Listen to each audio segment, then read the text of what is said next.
Hello, welcome back, and this is the Irish Guy channel, just a tiny sweat patch of the internet where I just talk about anything, really. So if you're new here, go on and slap that subscribe button in the face. And come on, join this army, trying to squeak our way to 50,000 subscribers as soon as possible. So if you're new here, then yeah, slap that red button in the teeth. Anyway, last week I did a video allowing you to ask me any question about any YouTuber on planet Earth that you want. And I got some very weird questions. Questions that honestly would hint to me that some of you should be turned into the goddamn police. Honestly, asking me would I eat a hamburger filled with KSI socks? Asking me whether or not I'd pluck the eyelashes of Pieface in the bath? Asking me whether or not I'd eat dead skin off Casey Neistat's feet? Someone asked me if I'd share a bowl of pasta with Robbie Lyle. What, like in Lady and the Tramp? I'm sorry, do I want to lose my nose? Again, just very odd questions. Seek medical help. Anyway, go on then, let's do a part 2 today and just see if these are more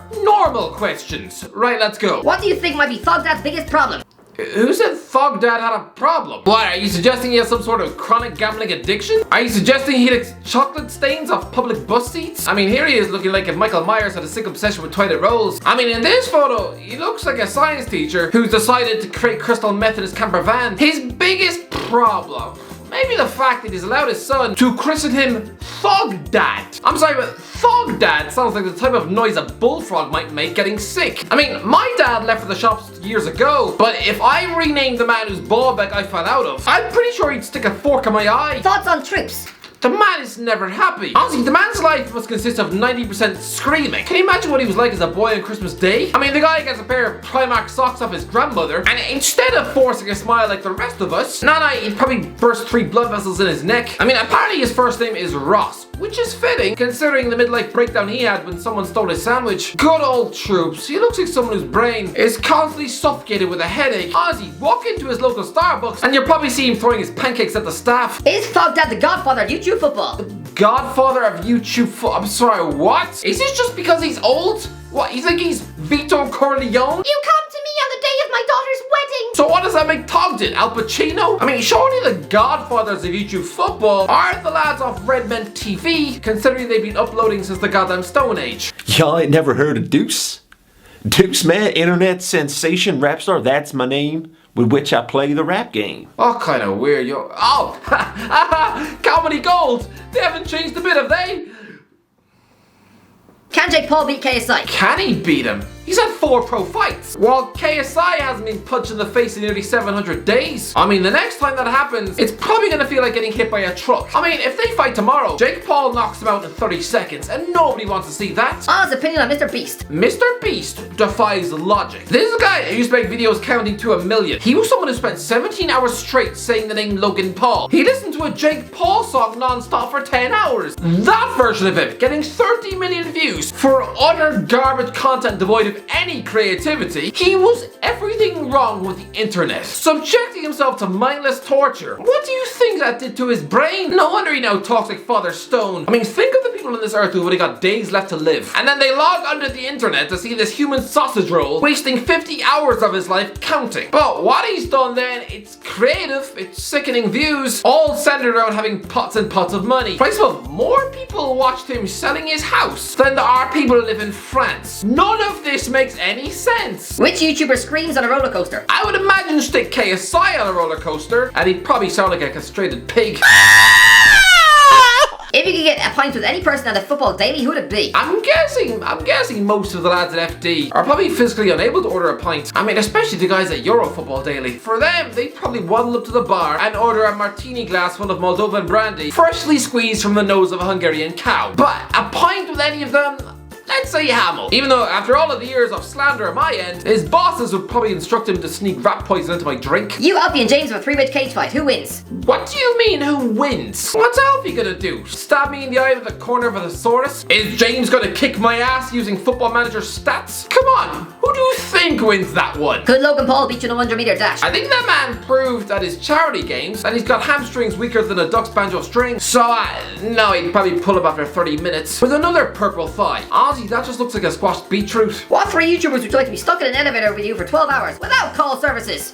What a weird question. Stuck in an elevator with 3 YouTubers. I wouldn't like to be stuck in a lift with anyone. First of all, they're sweaty, claustrophobic boxes with no way of escape. And you just have to trust. Hope that the elevator doesn't malfunction and it plummets you through the building. Ozzy, every time I step in one of these, I'm praying I don't get turned into a fried egg stain on the bottom of the shaft. But 3 YouTubers, Tommy Innit and Steven Tries, because they're both built like blocks of Lego who probably wouldn't take up much space. And the third one, Cabos. So that in case we did wound up trapped in there for 3 months, I would at least have something to eat, right? I mean, I'm pretty sure in the YouTube sphere there'd be no objections if I tucked into Cabos' head like an Easter egg. I mean, isn't he the enemy of YouTube? I'm pretty sure if that went to court, the jury would have my back. Who is the biggest YouTuber subscriber-wise you think you could beat in a boxing match?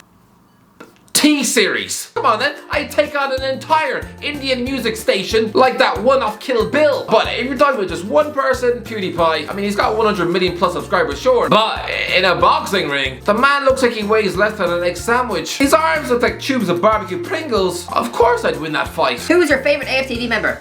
Lee Judges. What a man. Would you take an uppercut from Prime Mike Tyson for 500k? Okay, this isn't a question about YouTube, but I'll answer it anyway. Would I take a punch from Mike Tyson for £500,000? Well, let's see. I would probably lose every tooth in my head, have my nose punched halfway through my skull, and would probably spend the next 40 years of my life sounding like a sleepy Teletubby, so no. What do you reckon PewDiePie smells like? It depends what version of PewDiePie you're talking about. I mean, this version of him looks like he probably smells like a meadow full of daisies, but this version of him, the type who probably leaves half his lunch in his beard, oh, that version probably smells like a blocked public toilet. Just a mixture of expired Indian food and your nanny's corpse. Would you rather listen to Ty from AFTV rant for 12 hours or binge watch 12 hours of football daily? Ty, I guess. Although I'd rather stick a pencil case down my throat. If you could do a YouTube supergroup like the Sidemen, who would be in the group? A YouTube supergroup? Aren't they ridiculously hard to do? I think XO proved that when they tried to be the second coming of the Sidemen. In reality, they're about as organized as an elderly version of the Teenage Mutant Turtles. You know, where they're all stuck in wheelchairs and addicted to pizza. YouTube groups, they don't work. This isn't the goddamn X Factor. I mean, what are you gonna do? Stick me, Goldbridge, Alfie, and Thogden in it? No, why? Be the weirdest looking boy band on the planet. I mean, Thogden's a walking fetus while Goldbridge, oh, isn't he older than Gary Barlow? Who is the better ball knowledge, you or Goldbridge? Me. And I would relish the chance to prove it. Not a YouTube, but a TikToker, Aaron Hunt. TikTok. The day I pay attention to a website named after the sound that a clock makes, what, paying attention to watch whatever cream egg teenagers are dancing to Bruno Mars on TikTok? No! I'd rather drink my cereal out of the sink. I only know of one Aaron Hunt, and that was a former Werder Bremen winger. So a TikToker, I don't care. Who is better football, you or Alfie? Me. I wish I could prove it to all of you. Get us both to Clash of Creators. Put him at right back and put me at left wing. Oh, that would be delicious. What are your thoughts on Mark Goldbridge? Mark Goldbridge confuses me. This is a man whose real name is Brent de Cesar, and yet he chooses to neutralize that, throwing away his christening name, instead adopting the moniker Mark Goldbridge, which makes him sound like a librarian who reads spy novels and visits the synagogue 3 times a week. No, Brent de Cesar. That's a good name. That makes you sound like a Latvian CIA spy. Mark Goldbridge, even saying that name, I feel like chewing off my own tongue. It's just so vanilla and dry. What else I don't get? I don't get that he's a man with about 15 different YouTube channels. One of them where he does nothing but cook dinner. Oh, that's what I want to watch. A former policeman spending 30 minutes stirring mashed potato. I'd rather blind myself in the eye with a teaspoon. Yes, I know people draw the David Brent comparisons. I mean, the man spent 50 minutes interviewing himself. And the first question he wrote for himself was this. The first question is, do you think that you get the credit you deserve in this industry that you work in? And I think it's a great question, and hopefully they all will be great questions like that, because the short answer is no. Come on, that is David Brent written all over it. What else? He put out a vlog of him going to someone's funeral. Yeah, I'm going to a funeral. It's always a sad time when it's a funeral. Yes, it is.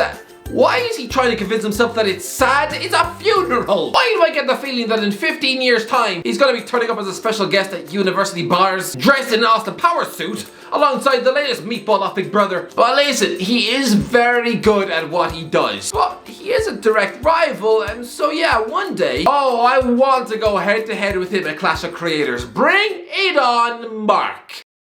Anyway, that's the end of the video. Let me know in the comments section, what do you think, alright? What do you want to see me talk about in the next video on this channel? If you're new here, slap that subscribe button in the face, you absolute legends. And as always, I'll talk to you in a while.